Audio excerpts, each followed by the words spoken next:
Hey guys, how are you today? Even though you can't really reply because it's not like we're on FaceTime, but no matter what you're doing and no matter what time it is, I hope you are having a good day. So sorry if the video is a little different just because my baby is broken. So I'm actually recording this with my iPhone. This baby is broken. So I'm gonna go ahead and take her to the Apple store once I go back home for like 2 days. So I wanted to make a quick video about things to keep in mind before you actually join the Army. One of the things I think is really important is to actually know what you want to do in the Army. The Army is so big and there's so many MOSs to choose from. Now, me, I'm extremely biased and I think the 68 series is the best because that's what I'm in. But if you don't really care what you want to do and just want to be in the Army, then I say more power to you and just go ahead and sign up and join. But if you actually want to make this into a career or even have a good job for when you get out of the Army that transfers really well, then definitely take advantage of everything that's on the Army website too. Explore your career options, talk to people that have been in that career also. When you talk to a recruiter, they'll go more into detail of what different jobs are. Now, I'll definitely make another video about how to talk to a recruiter. It's really as simple as just going in and just talking to them. And sometimes it can be a little nerve-wracking because when you hear recruiter, it's just like, oh man, like they're gonna try to get me. It's really not all that crazy as it seems, but sometimes it's still good to like listen to other people's experiences through that. And mine, I was just really lucky and my recruiter was awesome. And even as you're taking a look at your MOS options, keep in mind that there's different ways to join the Army too. If you have a degree, you can join as an officer, but sometimes that doesn't necessarily mean that that's what's right for you. Like me personally, I actually went the enlisted route. Now you can always go from E to O, but not O to E, as in you can always move up to that officer rank, but once you're an officer, it's unheard of. You can't go back to enlisted. Now, when I think of enlisted, I think of like the hands-on people, the backbone of the Army. Whereas the officers, of course, they are important. The commissioned officers, they are very important. However, when I think of them, they're going to be more of the policy pushers, the people who are filling out the paperwork and making these rules and amendments and making all the policies that we have in the Army. So every person in the Army, I probably said Army like 20 times already, but everybody is so important to this team. But it's just basically what suits you. Now, of course, in the future, I would love to be an officer, but I felt like, you know what, I wanted to try enlisted first because if I'm an officer, I want everyone working around me know that I actually do understand the enlisted side, and I was in that area as well too. Also, a little side note that I want to share, which is actually kind of off topic. I don't know. I remember when I was at the recruiter's office, there is this person who called in and they were saying like, oh yeah, I have a degree and I wanted to know more about becoming an officer. And so my recruiter was like, okay, what was your GPA? And the guy was just like, oh, a 2.5. Like, what? So don't think that the Army is just accepting really bad grades to become an officer. So I remember the recruiter was just like, yeah, it's not gonna cut it. Because when you're an officer, to me, I feel like it's a really prestigious thing. So they're not gonna take a 2.5 GPA. That's not okay.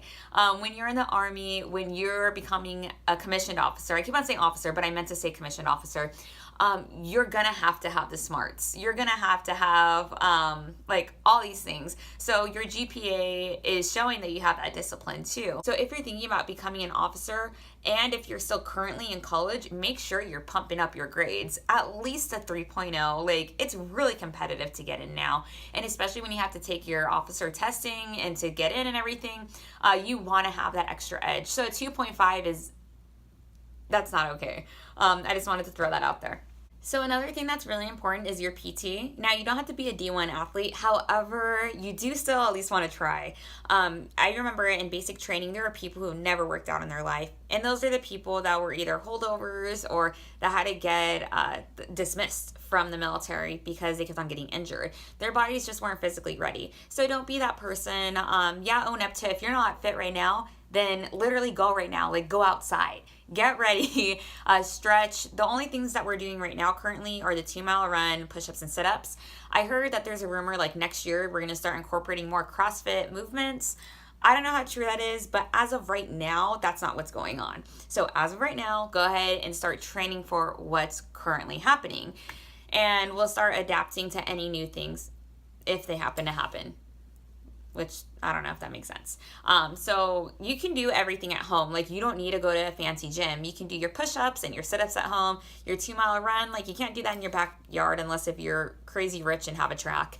But just go to the park. Start running. You know, you don't have to be a crazy Olympian, but just start moving. And that's all that matters. You know, the drill sergeants will definitely work with you once you're there. And that's if you want it, though. It's okay to stand out. Like, a lot of YouTubers and a lot of people that I talk to, they're just like, oh, lay low, make sure the drill sergeants don't know your name. But I'm just so loud, and I feel like I'm really competitive, so it was hard for the drill sergeants not to know who I was too. And I don't regret it, because I feel like even if I were to get in trouble during basic training, it wasn't anything that was the end of the world. It was because I needed to be more squared away. As such, I would be walking around and maybe like my buttons were undone on my, what is it called? On my leg. I can't even think right now. And it would be like little things that I would get in trouble for. Don't be afraid to get corrected, because it's just going to set you up for success later on. Another thing to decide is what's actually right for you. Do you want to go into the reserves, active, which I am, or National Guard? There's different things and different reasons why people do things, which is totally cool. I have friends who are in other branches. I have friends who are in different avenues as well, like that. Now, if you just want to join for a school, then I don't recommend going active at all, just because what if you get deployed? And now in National Guard and in the reserves, you can still get deployed as well. So hopefully you're joining for multiple reasons and not just for school, even though it's a great, bonus that you do get. I definitely recommend just to talk to people about it. Join because you want to serve our country. Do it because you want to have a challenge. Do whatever you want. It's your life. Another thing too is right before you go in, you have to be like mentally strong. There's going to be so many times in basic training where the hardest thing is actually dealing with people from all around the world. They're going to test you, and they're going to test you a lot. And especially if you're older, like I am, I'm much older than a lot of girls that joined, a lot of females that joined. And one of the hardest things was for me not to go off all the time, because I would always think like, dang, like, weren't they raised right? Or like, what's going on? But that wasn't my job. That wasn't my job to be their mother. That wasn't my job to teach them all that stuff.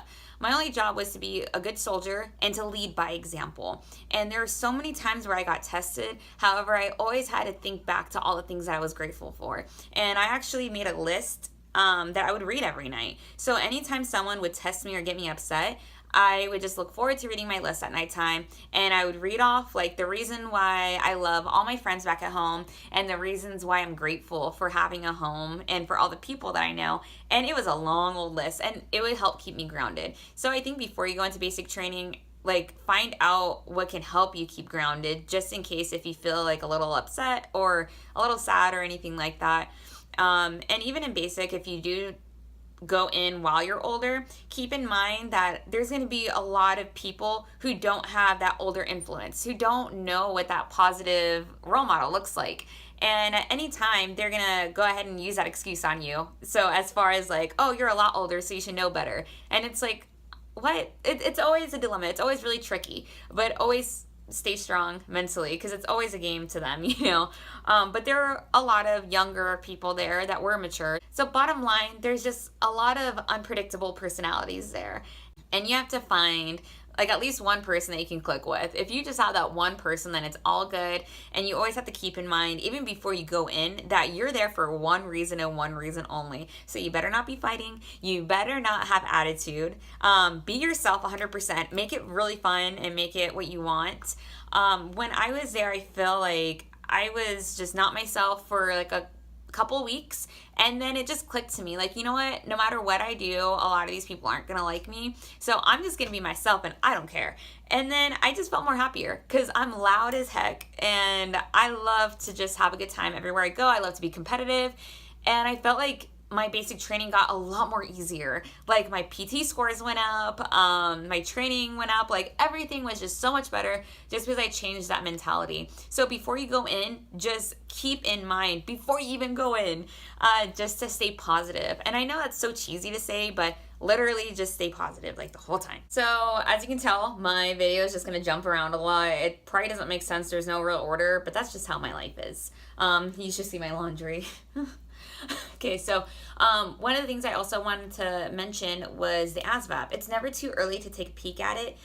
You can go online, literally Google practice test of ASVAB, or there's a lot of keywords that I'm pretty sure you can be creative on, like ASVAB, Google, search now, and it'll go, or Surrey now. I don't know, you can tell Surrey something if you have an iPhone. And it'll give you practice tests. There's actually apps for it. I don't know the names of it. I literally just went onto my app store, searched ASVAB, and there it was. And there's little things to help you. It's literally like a high school SAT or something. It's a lot easier for people who just got out of high school because they're used to that stuff. But it is a little bit harder for people who haven't been to high school in a while. And that's why I do recommend to just try it out, those practice tests. And if you practice it all the time, then you'll be really set for it too. Now for the ASVAB, you can retake it, but just go ahead and knock it out when you can, just the first time, just so you can be golden. Well, I know I talked a lot. That's pretty much all I have to say.